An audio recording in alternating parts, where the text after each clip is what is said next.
Well, when I first got involved in oil, I didn't want any series. Stolt and I were looking for a closed form, exact inverse solution. And we spent 2 years looking. And then decided, he said there is none. I said, well, I'm sure we didn't find one. And we stopped looking, okay? And the only direct inverse in multi-D is a series. And had some history in quantum theory, a paper by Harry Moses, the only multi-D direct inverse for Schrodinger, which we found, 1956 Physical Review. We didn't want to look at a series. Why? Because dot, dot, dot. What is that all about, you know? This plus dot, dot, dot. So it turned out that the dot, dot, dots were its great strength. And sometimes you don't realize, because the series, as Paolo Carvalho tested and Ken Matson independently tested normal incidence for primaries and multiples in the entire inverse series, it does not have favorable convergence properties. I'm talking about full bandwidth noise-free data. You understand? We're not talking about bandwidth issues. Full bandwidth data. So we looked at subseries, and the subseries, the fact that it was a series allowed for subseries. If it was a closed form where in comes the data and out comes the Earth, how are you going to get subseries? Yes? How are you going to look at tasks? It's an all or nothing, a closed form. And so it was fortunate that it was a series which allowed us to examine pieces and extract different tasks. So there's different ways to answer that excellent question. One is, let's say you're looking at the free surface algorithm.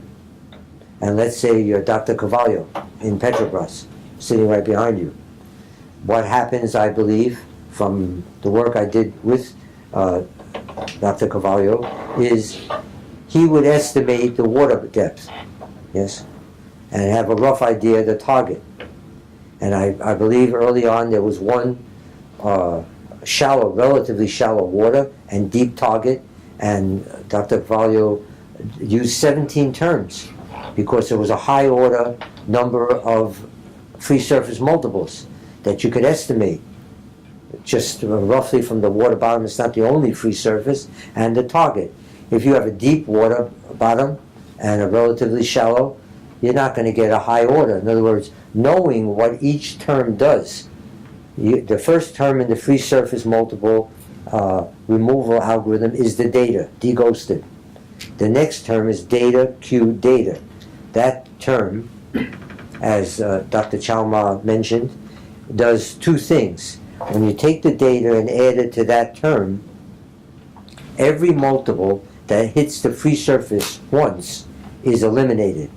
And every multiple that hits the free surface once, twice, and more is altered. Two things happen. So, for example, let's say you decided that in your particular depth of water and estimate of range of target, it's only a first order multiple. Then you just use data plus that term, because all the higher order multiples are going to be deeper than your target, yes? So knowing what the terms do and having some idea of the range of your interest, target-wise, and depth of water gives you a way to choose intelligently. In other words, the terms don't do a little towards first order, a little more towards first order. The term after the data eliminates every multiple that's hit the free surface once. The term after that, plus the data plus the data squared term, eliminates every free surface multiple that's hit the free surface once or twice. Yes? So you understand? It's not doing a little towards first order, a little towards more, okay? So that understanding what the terms do gives a lot of control for how to use those terms, yes? For example, the ISS internal multiple attenuator, first order. If you have higher order internal multiples, there's another algorithm. Again, you have to estimate. So people argued, people at Petrobras, in fact, argued, why are you looking at internal multiples? They're weaker than free surface multiples. Free surface is R squared, R minus 1R. Internals, R cubed, smaller, forget about it. The point is, as soon as free surface multiple was under control, they wanted internal, okay? You have to anticipate. The other is, if you're in the pre-salt, everything's weak. The primary is weak, the multiple is weak, everything's weak, except the oil's not weak, okay? You understand? There's a big oil pond, but the transmission that primary's gone through, right, brings a weak signal back. That's why the Q without Q, we want to boost that amplitude a bit from that absorption, yes? And the internal multiple is weak, gone through all that also. So yet you can have an interfering target primary with a weak internal multiple. It's probably going to be first order, right? So you know this algorithm attenuates first order internal multiple. Dr. Yang-Lizou's code eliminates first order. So given the nature of your problem and the generator, you can estimate what order of multiple you need. Understood? That's how in practice it's applied. So for other inverse scattering series, like the imaging series, yes, depth imaging, they were always closed form. They were partial capture and closed form. So like A over 1 minus R, to give it like a geometric analog. And so all the imaging work of Professor Feng Lu and earlier Simon Shaw were closed form. So you weren't adding terms. Your algorithm was a closed form of an infinite number of terms. And then the question was, how effective is it? So that's Charlie, that's a long-winded answer to what about convergence? Yes? Okay. The main strength is you know what the terms are doing. And if you have some idea of the problem you face, knowing what terms do can give you a guide to which terms you need to use. And how many, what order you need. I hope that helps. Any other questions? Okay, let's see what there's some messages in that last set of slides that are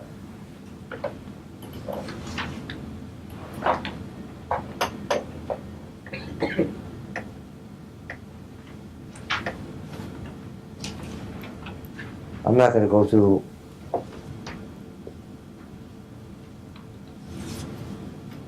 I want to get to something that we haven't discussed that's important.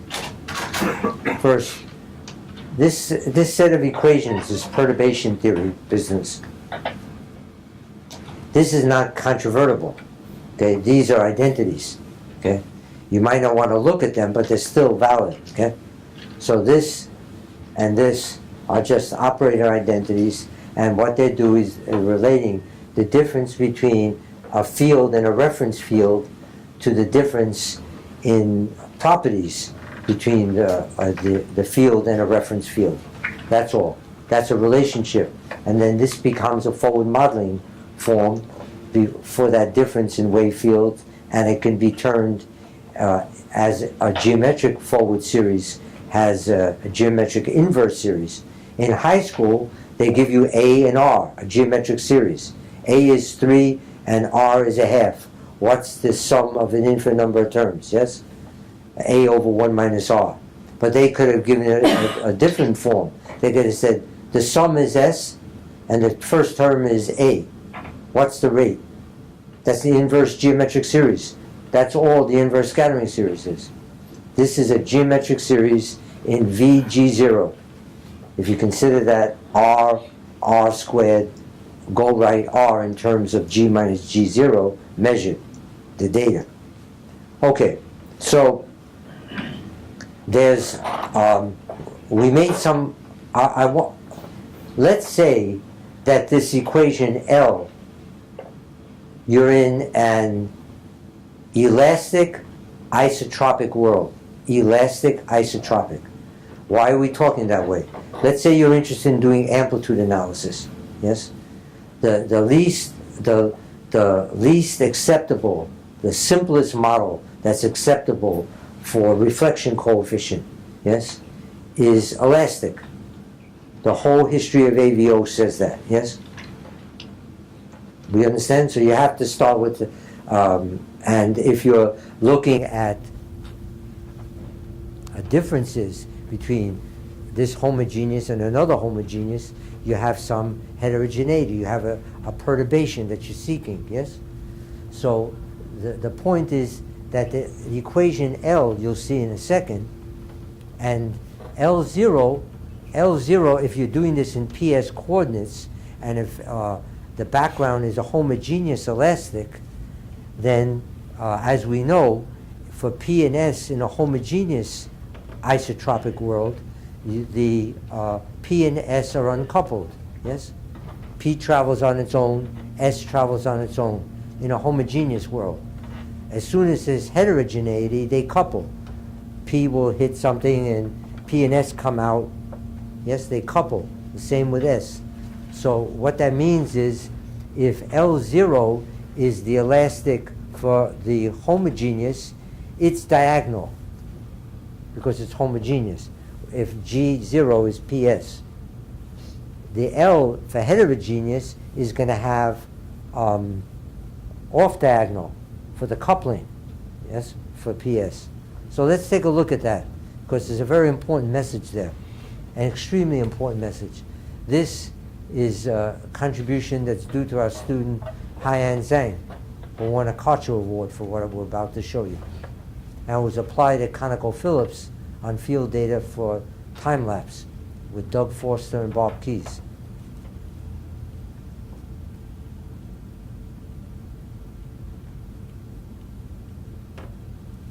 This is what I just was saying. Let's say, in other words, now this L, we're taking a 2D, so there's only P and one S. If it's 3D, you have SH and SV, yes? Just to keep it simple. The simplest elastic world in 2D, heterogeneous. So as you see, L0, so that's a PS, and instead of the delta, you have a source function for a P wave, a source function for an S wave. Clear? FP and FS. Does everyone follow this? What that is? That's L, G is delta, but now it has to be a matrix because the P and S are coupled, yes? It's not a scalar equation on one field. Each field cares about the other in a heterogeneous medium. Okay. The L0 for the homogeneous, P is, it's only L0PP, L0SS. But, okay. So we go through the usual. In other words, there's a form, G equals G0. In other words, there's a forward series, and there's an inverse. But the consequences are very, very significant. In other words, this is the forward series. That's the left-hand side here is G minus G0, because we consider the data, you take the reference wave out, remember? The reference wave comes out. Then you have the scattered wave and the D-ghost and all the rest. So the D is already, as in the scalar case of only pressure, already a difference, a G minus G0 kind of thing. And then you have G0, V, G0, G0, V, G0, V, G0, the forward series. But instead of scalar, just V, as you would have in an acoustic with acoustic background and acoustic medium, in the elastic case, with an elastic reference, the V is a matrix and the data is a matrix. Is there a question on that? Okay. In other words, VPS takes in a S wave and out comes a P wave and so on. This is SS, PS, PP, yes? All those different they're describing either PP or P to S interactions, yes? In other words, a P wave hits a heterogeneity and P comes out and S comes out. Clear? And there are descriptions for that. Okay, so this is saying, so if I want to generate, let's say I have a forward problem, and I know what are these VPPs? They're just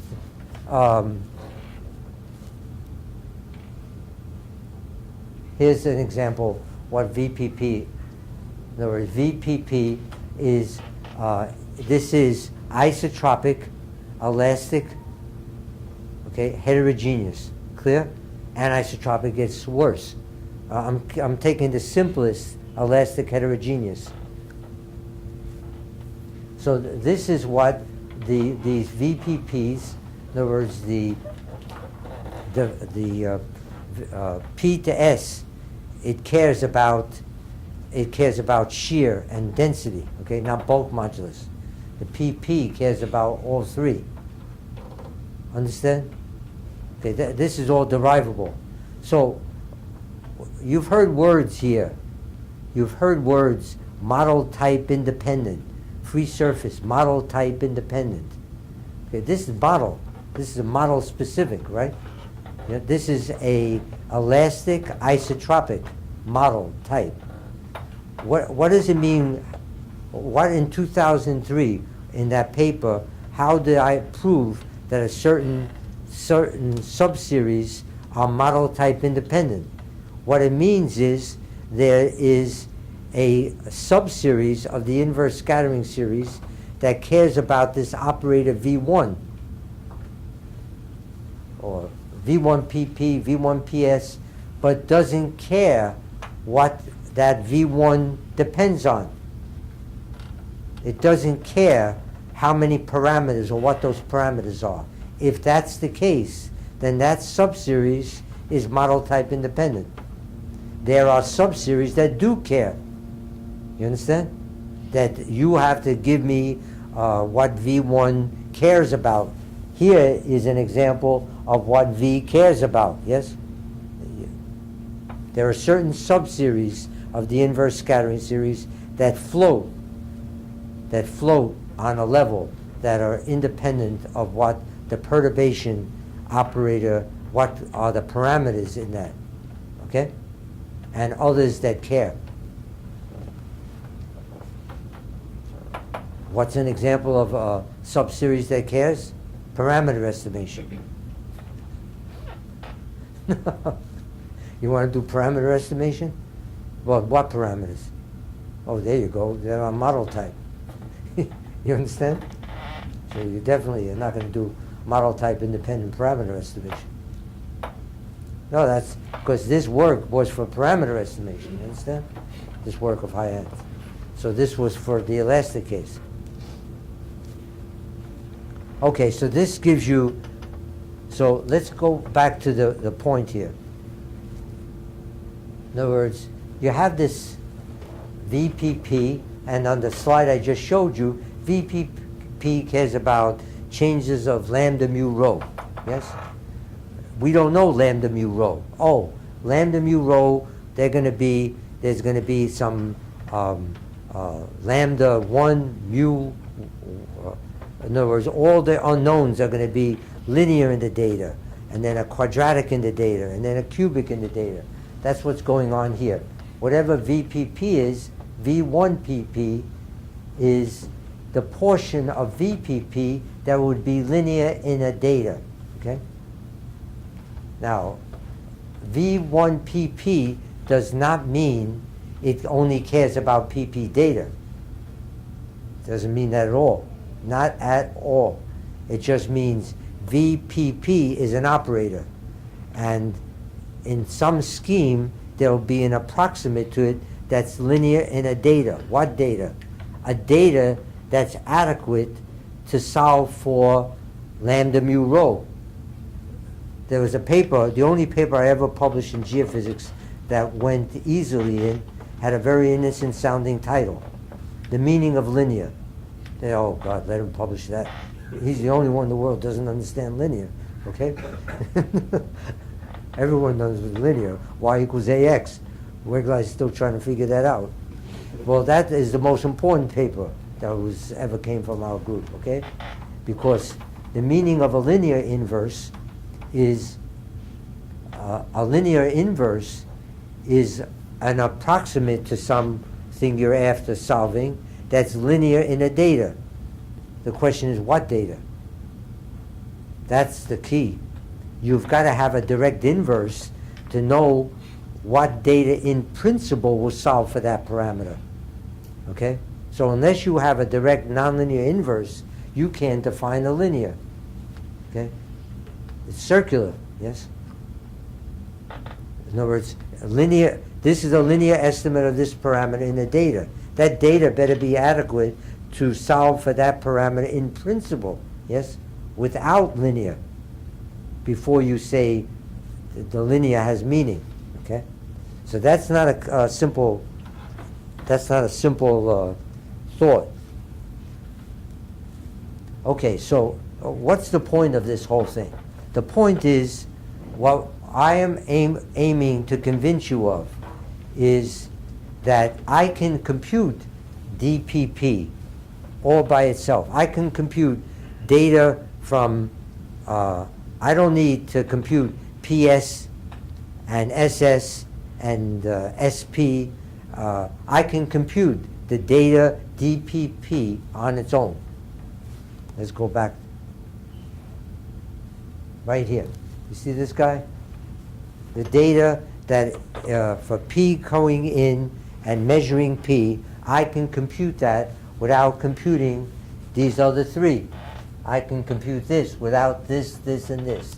Just do everything it says here and keep getting me the upper left-hand piece, yes? Just go to that upper left-hand. In other words, each of these is a 2x2 matrix, yes? Go look at when I multiply this by this by this, I'll get a 2x2. That the first term there of that upper left is DPP's first. Yes? So given all the VPP and VPS, I can compute DPP by itself. I don't need to compute all the components of the data. But what I'm about to show you is you cannot get VPP if you want to do the inverse. If you want to solve for VPP or VPS, you cannot do that without the full matrix of data. You need the matrix of data. So that's what I want to show you right now, yes? So where does that come from? It comes from writing the scalar version. The first inverse equation is data is G0, V1, G0.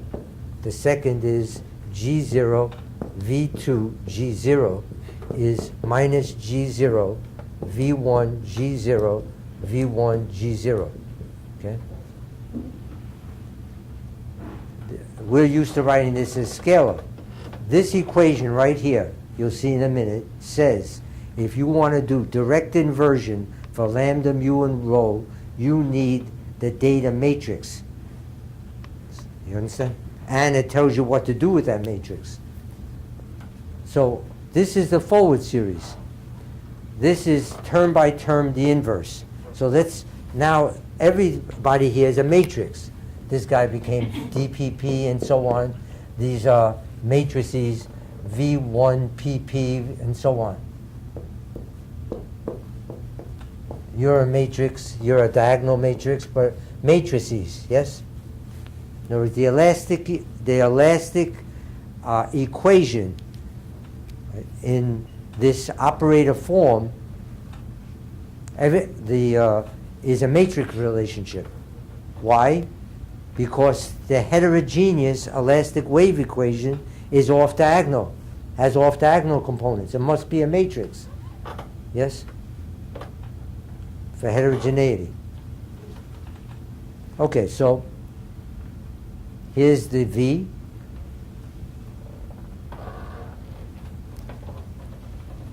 Now, that equation there is this equation. Data G0, V1, G0. That's that first line. The second line is this. G0, V2, G0 is this. If you want me to prove these two, derive them, happy to do that, okay?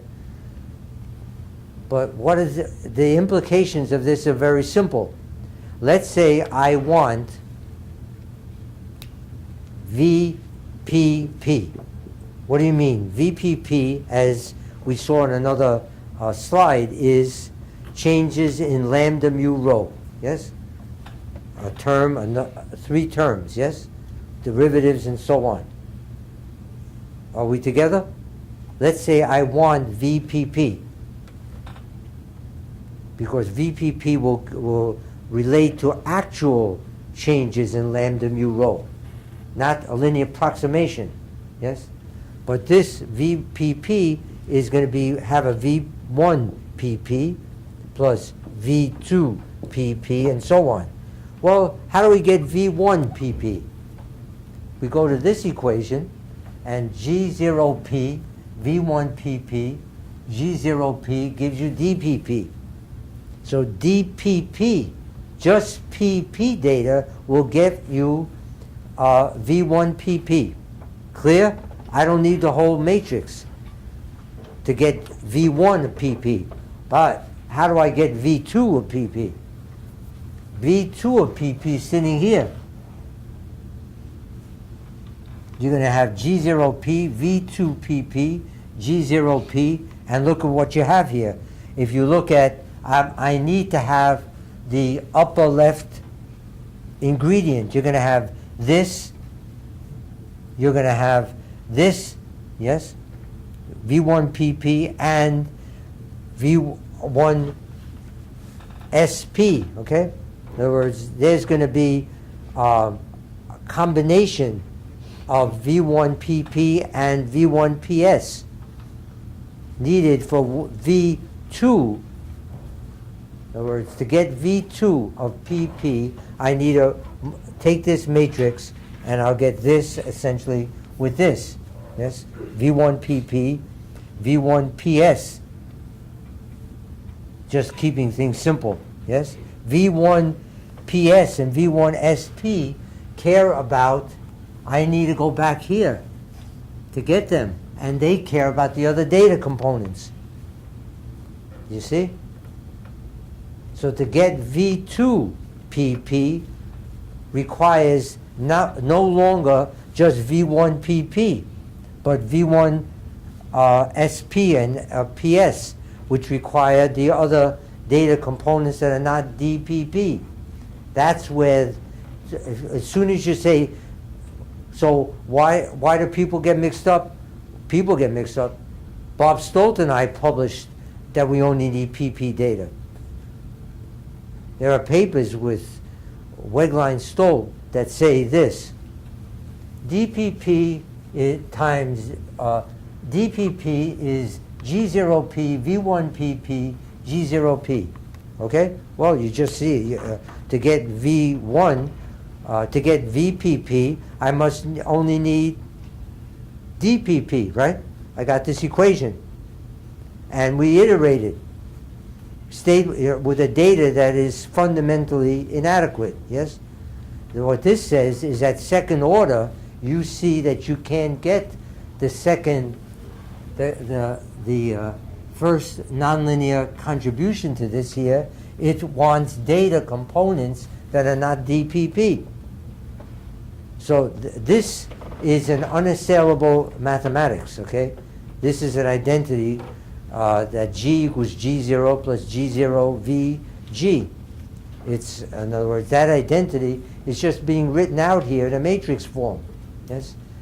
So what this is saying is, it's telling you that if you're serious about getting any changes in lambda mu rho, you have to have a matrix of data, because the quadratic, right away, the quadratic V2PP does not just care about DPP. That's the point. And so you have to view this whole thing as a matrix, and then you have explicit equations for getting VPP, for example, if that's your interest, as a power series in orders of that matrix of data. Okay? So you want to do direct inversion for lambda mu rho, that's the start. Okay? That's the start. And we suggest, so what did Haiyan do at ConocoPhillips with Doug Forster and Bob Keyes? This was applied in a time-lapse sense. Okay? This was, in other words, they, instead of L0 and L being a reference, homogeneous, elastic, and then the actual, L is the actual and L0 is homogeneous, L0 was considered the medium, the actual medium at this time, and L was what happened over time, yes, through production, yes, and looking at that perturbation. And they were able to, with this formalism, be able to predict the difference between a fluid and a pressure change better than their current methods of time-lapse identification. They did it the second order. So let's say you're in the marine setting and you only have PP data. You have a towed streamer. What are you going to do? We faced this in Haiyan's thesis. Yes? What are you going to do? So we did something. I'm asking for forgiveness for what I'm about to say we did. Okay? None of us is pure. We needed PS, SP, SS data. And the experiment didn't have it. The formalism says, I don't care what you don't have, I want it. Okay? If you're doing elastic, this is what I want. So what we did is we took the PP data that we did have, and we found estimates of lambda mu rho, yes?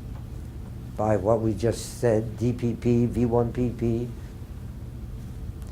And we took those linear estimates of lambda mu rho, and we synthesized with the lambda, with the mu and the rho, we got PS and SS, you follow? We made up data. Of course, it was better than putting zeros in, yes? But it wasn't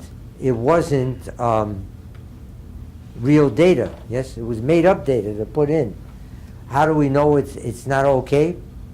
Because we did a synthetic where we did that process, yes? And we could determine PS and SS. And they didn't match. Okay, those data are independent, yes?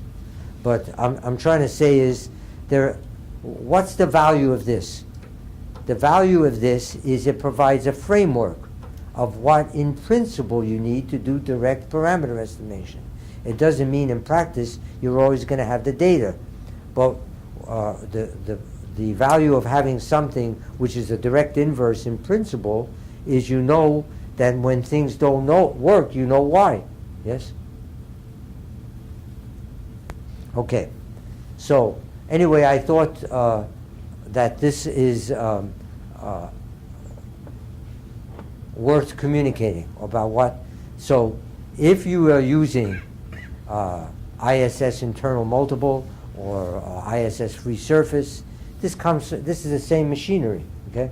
It's just a matrix form that we need for the elastic wave equation. Yes? Okay. So let me race ahead. I'm not sure whether that is understandable, but it was my attempt at it. Okay, so the projects, of course, we're emphasizing multiple elimination, Stoltz extended Claerbout 3, ISS depth imaging without a velocity model. We're putting that on hold now. We're going to focus on Q without Q, and we're going to learn things about the depth imaging activity by first learning about a analogous problem of Q without Q, where in the Q case, one unknown function is considered realistic, yes? Whereas for depth imaging, you need multi-parameter to do real depth imaging. Right now, it was only a velocity only changing. Okay, I think we covered.